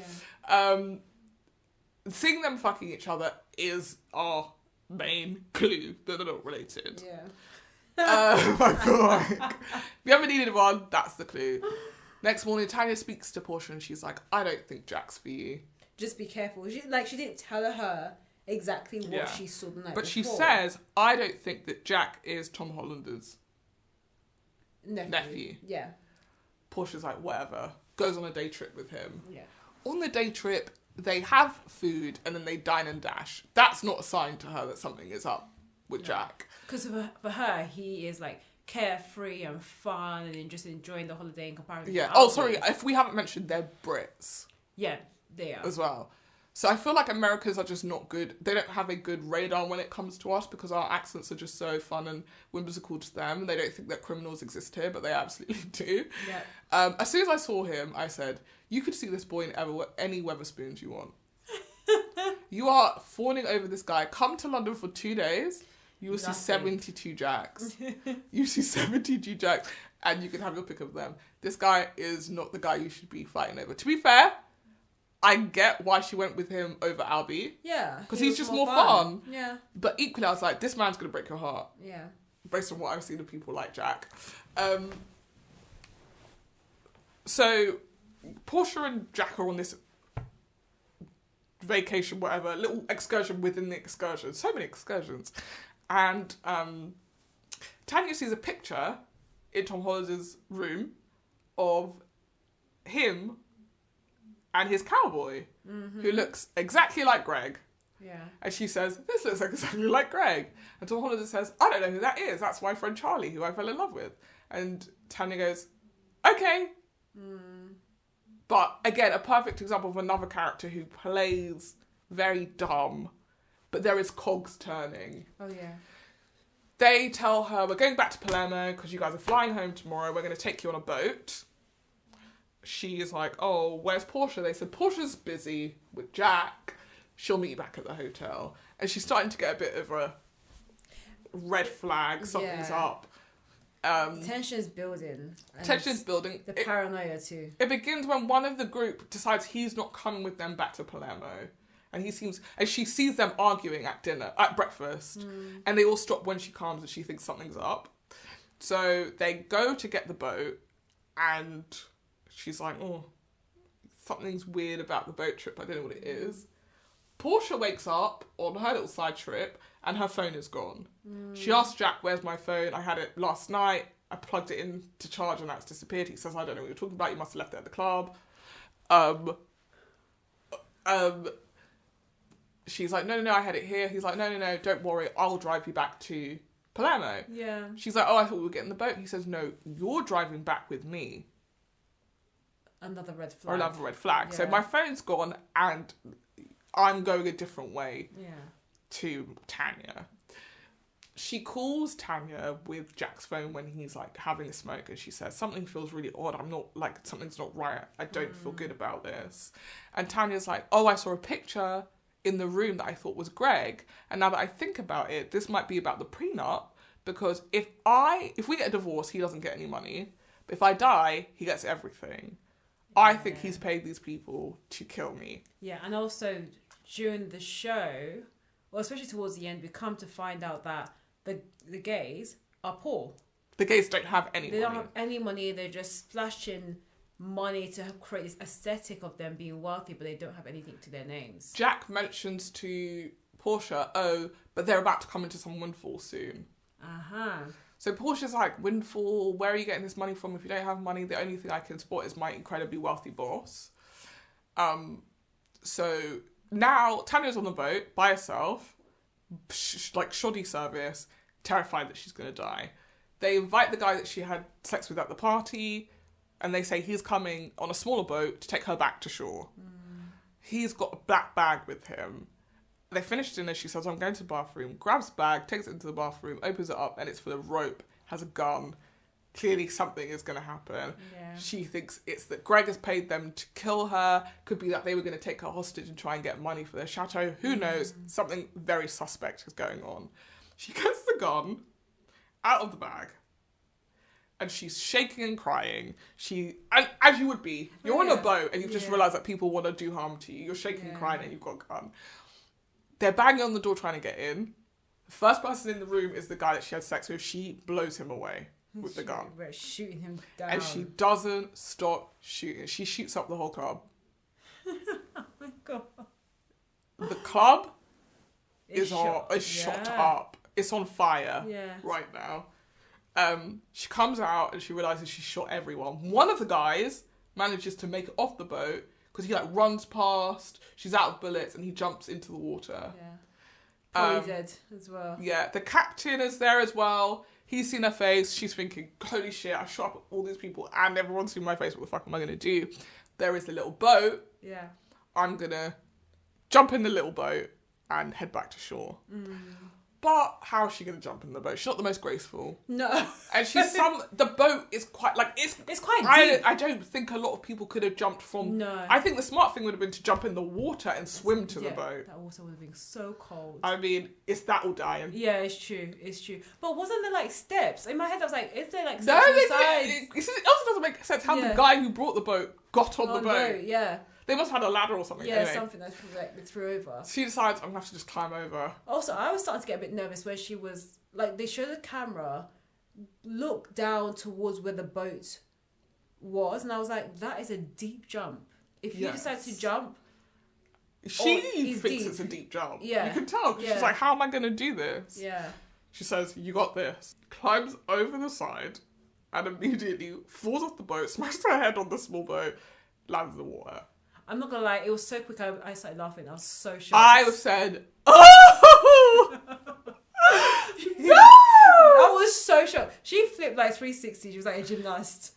I'm telling you, whoever built the doll of her that they threw off the boat, 10 out of 10 props, because that thing went smack, so quick in the water. So quick. All you heard is pa-pam. I was like, she flipped over. Her body flipped over itself. I don't even understand because I feel like she tripped over herself. She tripped over the bar and then fell in, or did she tried to like get didn't.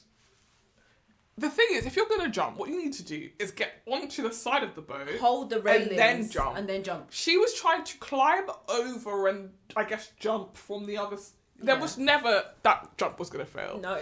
The best she could hope for was that she climbed over and fell onto the boat. I really would have hoped that she fell onto the boat or into the middle of the boat. No, jump in the water. She may have hit herself as she like hit the wheel or something like that. Because humans are built to float. So even if you jumped in the water and you went down a bit far, eventually you come back to the top. Yeah. I'm saying this is a person who can't swim, so. Yes. I mean, I can swim, but not in that kind of water. She dies. Instantly. Everyone on the boat. Dead. Apart from the driver. And the guy who escapes. Yeah. He's probably also dead. Cut to.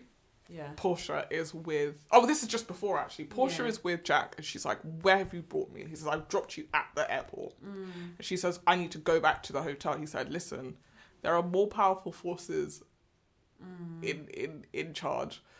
Do not go back to the hotel. Just get on your flight and go home. And Portia is terrified, because he really has dumped her in the middle of nowhere. He shouted at her. Yeah. He's really turned. Yeah. And so he gets in the car and drives off and leaves her. I'm so thankful he did just that. Like I thought he was going to be violent. I thought he was going to torture her. I thought it was going to get really dark. It's clear that Portia's not worth any money to them. So what would be the point? It was just really a distraction for Portia. I'm assuming he was there anyway. Yeah. To fuck the dude. Yeah. And they're like, oh, you can be part of our plan. Yeah. Distract the girlie so we can. I hope. So do I. I hope, because what if that really was his nephew? No, that's messed up. Like, absolutely messed up. Absolutely messed up. Portia makes it to the airport, bumps into Albie. Yeah. He's like, a bunch of people died at the hotel. Yeah. She's like, oh, who? Yeah. And he says, oh, I don't know, there was like a bunch of bodies on a boat. And Portia's like, that's gonna... In her head, you can tell she's like, okay, fuck, it's Tanya. Yeah. And then she asks for Albie's number. Just a weird, interesting Portia ending to that. Problematic. Oh, absolutely. Because I didn't like Portia. No. Again, similar to Albie, where Albie was looking for this like hot boy summer in the Italian coast. I think that Portia was also looking for this hot girl summer where she could like experience life, she can sleep with hot guys. I mean, she was talking to her friend about it at the beginning of the show. But I feel like that's where she failed, right? Because if I went, I'm going to Italy to have sex with hot Italian men. First of all, you've had sex with a Brit, say it wrong. And an American. She have sex with Albie. Oh no, but that would have been the potential conquest. Yeah, kissed another one. You should not be seeing the same guy every night. You should be seeing a different guy every night. It's a holiday. Be a hoe. That's what they put the hoe in holiday, hun. About. Why am I going on holiday to make a boyfriend? No. I'm absolutely done. I'm trying to taste every flavour of this country. One a day will do I don't condone this. I do not condone this behaviour. Do what you want to do. It's your holiday, but like, don't end up with a Brit when you're on a holiday on Italy. What are you talking about? Yeah, this didn't make sense. But I think about Jack, and his character was supposed to represent this like carefree young lad who, you know, can get away with things, who can dine and dash. And that was how he presented himself and what he represented to Portia. So I'm not surprised they quote unquote got together. It was just interesting to see how it turned so quickly. Did you think anyone in this timeline was going to be the dead body at the end? No. The person I thought was going to be Cameron. And it kind of stayed consistent until I saw that. Even though you knew there was multiple dead bodies? I didn't remember the multiple dead bodies. And also, again, like, at the beginning I thought the show was a murder mystery. Towards the end, when it got to 5, 6, and then the finale was 7, I was like, where is this story going? Nothing, apart from the murder we saw teased in episode 1, we've seen nothing since then. We've also seen, like, not even a sign. We haven't even seen a gun, or we haven't seen, like, rope, or we haven't seen a knife, or any type of weapon that can be used that could be part of this murder. Rope, and, like, we're at sea. What's the easiest way to kill someone? You're talking about gun, rope, like, I drown you. Or push you in the ocean. We've seen nothing that can imply that a murder is on his way, apart from the thought in episode 1. So, for me, I wasn't expecting anyone to die off the bat, apart from Cameron. I thought Tanya was going to kill someone on the boat. Yeah, which she kind of did. I wasn't expecting to kill the whole boat. Yeah. That was crazy. I thought she was going to like kill one and just be like, "Is this leverage for you to protect me?" And then I thought she would. I definitely didn't think she would not survive what she. You just shut up the whole boat. Yeah. I was like, I can't wait to see how she gets out of this. Wrong. No. She's not. This is interesting. So you said in series 1, Tanya was the character that carried over basically in series 2. Yeah. I'm assuming that this show will get a series 3. I haven't done the research, but I think the performance has been very, very good. Who do you think from the cast will have a storyline that will carry over into the next series? Who do I think or who do I want? Both.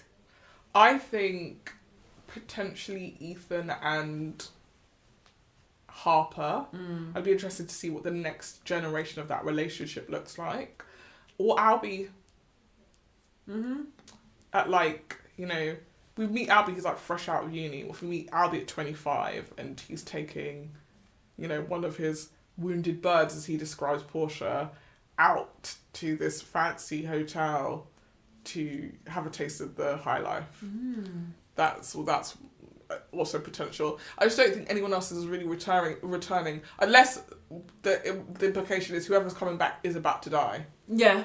In which case, Cameron and Daphne. But just because I think Daphne ends up to me being the criminal mastermind of the entire series. Yeah, you don't want the stories to become predictable. So, that has been Scripts and Giggles final review. Yes. The 2022.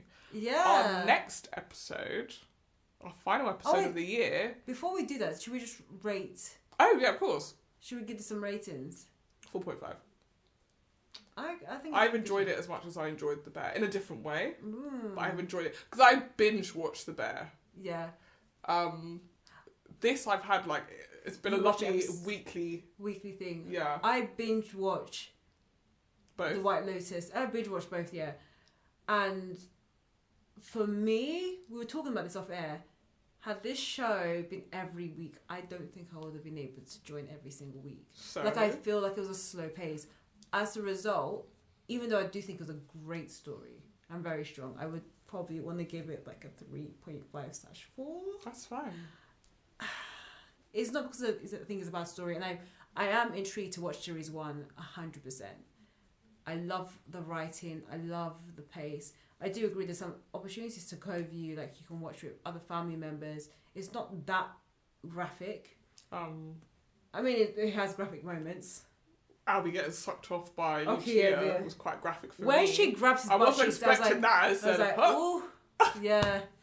They're going off, and they didn't need to do that. No, but I think it's just an interesting show. I love being transported into the beautiful beaches of Italy. I will say that one thing about the show, the same with the Hawaii series, it's really makes you want to go on holiday. Oh, 100%. Even though a bunch of people get murdered, I still I want to go mean, on not in holiday. that place, but I'd I wanna love to on go there. to the White Lotus. I'm cool. I wouldn't be the one getting murdered though, but I'd love to go. I want to meet chill. Valentina. Edgar. Is Valentina in? Oh no, you said there's a different hotel manager. But I think it's a very interesting premise. I just feel like I don't need to rewatch it, which I don't think I will. Apart from watching series 1, I think the pace threw me off. But I do like the aspect that it's a murder mystery with romance, with this social commentary and this kind of almost Big Brother-esque type of Why does it approach. Big Brother? Because I think you're seeing into so many different people's lives. Okay, so soap. Yeah, like a soap. But Big Brother's not soap. No, but I was just getting this element of like Big Brother, like we are being like, like a hotel room is almost like not secretive, It feels but voyeuristic. yeah, it's It's a private moment when you're in a hotel room with you, yourself, your partner, whoever, and we are now just having this front row seat to every single person's lives and what they do and their inner thoughts and the secrets that they hide or have held. And that's why I liked it. So yes, that was our last review of the year. Yeah. Our next episode is us talking about, some of the other things we've watched this year that we've enjoyed or hated. Yeah. To put together the Scripts and Giggles top 10. Ooh. Based on Scripts and Giggles only, so based on our recommendations, we get 5 each. Our top 10 shows you should view. Yes, that is a good one. And then our top 10 flops. No, yeah, I think top 10 flops is for the following week when we talk about our top cultural moments. Oh, that's okay. So we've got to split it up. Yeah, I also think that we should talk about things that we're looking forward to seeing next year. Yeah, absolutely. So some of the new shows we may have heard or seen or like seen trailers for, but that may be for future episodes. But yeah, I think we definitely should do it. So this has been Scripts and Giggles with Shoshanna and Marnie.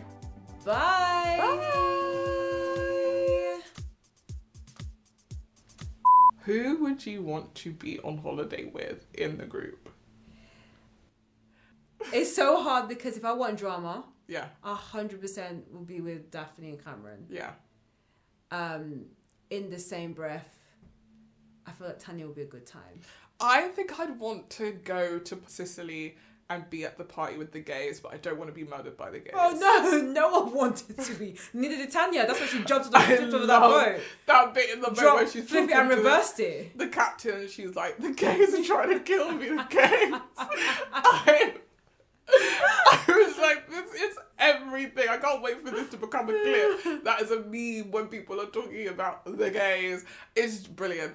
But if it wasn't Tanya, I think I would want to be on holiday with, honestly, Lucia and Mia. Oh yeah. They were having a brilliant holiday. Of course, they were just sleeping their way through and getting 50k. I mean, I'm not going to be doing that, but I'll be at the club. I'll be spending the money. Yeah, living your soft life. Living my soft life. I never really do an outro, and yes, I love you guys. Yeah.